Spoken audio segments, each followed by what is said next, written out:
આપના પૂર્વ નેતા રાજુ કરપડા ભાજપમાં જોડાશે. સુરેન્દ્રનગર જિલ્લા પંચાયતની મૂળી બેઠક પરથી ચૂંટણી લડી શકે. આજે ભાજપ કોંગ્રેસ પાલિકા પંચાયતના ઉમેદવાર જાહેર કરશે. આપના પૂર્વ નેતા રાજુ કરપડા આજે બપોરે 12:30 ભાજપમાં જોડાશે. સુરેન્દ્રનગરથી ખેડૂતો સાથે ગાંધીનગર કમલમ ખાતે પહોંચી વિધિવત ભાજપમાં જોડાશે.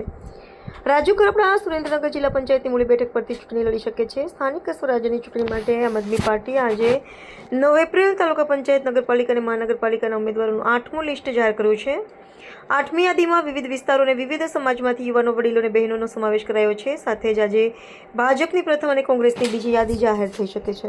ગુજરાતના તાજા સમાચાર લાવે છે દીવ મિરર ન્યૂઝ. તમારા મોબાઈલ કે લેપટોપ પર સચોટ માહિતીનો છે વિશ્વાસ. જુઓ અમારી YouTube ચેનલ, સબસ્ક્રાઇબ કરો દીવ મિરર ન્યૂઝ. જોતા રહો Diu Mirror News. Diu Mirror News. દીવની ધરતીનો ધબકાર, સૌના હૃદયનો સાચો પોકાર. Diu Mirror news.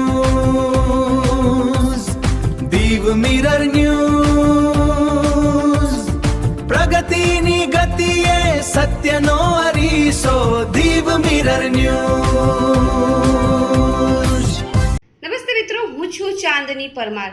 આપની મનપસંદ ચેનલ એટલે કે દીવ મિરર ન્યૂઝ ચેનલને લાઈક કરો, શેર કરો અને ફોલો કરો. અને હા, તેમાં દરરોજ તાજા સમાચાર જોવાનું ભૂલશો નહીં. નમસ્કાર દર્શક મિત્રો, હું છું પાયલ બામભણિયા. આજના મુખ્ય સમાચાર, દેશ વિદેશ, ગુજરાત રાજ્યના તાજા બ્રેકિંગ સમાચાર નિહાળો દીવ મિરર ન્યૂઝ ચેનલ પર દરરોજ રેગ્યુલર. નમસ્કાર મિત્રો, હું ફિરોઝ ઈરાની. આજે તમને એક નવી વાત કરવા આવ્યો છું. દીવ મિરર ન્યૂઝ જોતા રહો, સબસ્ક્રાઇબ કરવાનું ભૂલતા નહીં અને શેર કરવાનું પણ ભૂલતા નહીં. સત્યની સાથે જોડાતા રહો. નમસ્તે મિત્રો, હું છું ચાંદની પરમાર. આપની મનપસંદ ચેનલ એટલે કે દીવ મિરર ન્યૂઝ ચેનલને લાઈક કરો, શેર કરો અને ફોલો કરો. અને હા, તેમાં દરરોજ તાજા સમાચાર જોવાનું ભૂલશો નહીં.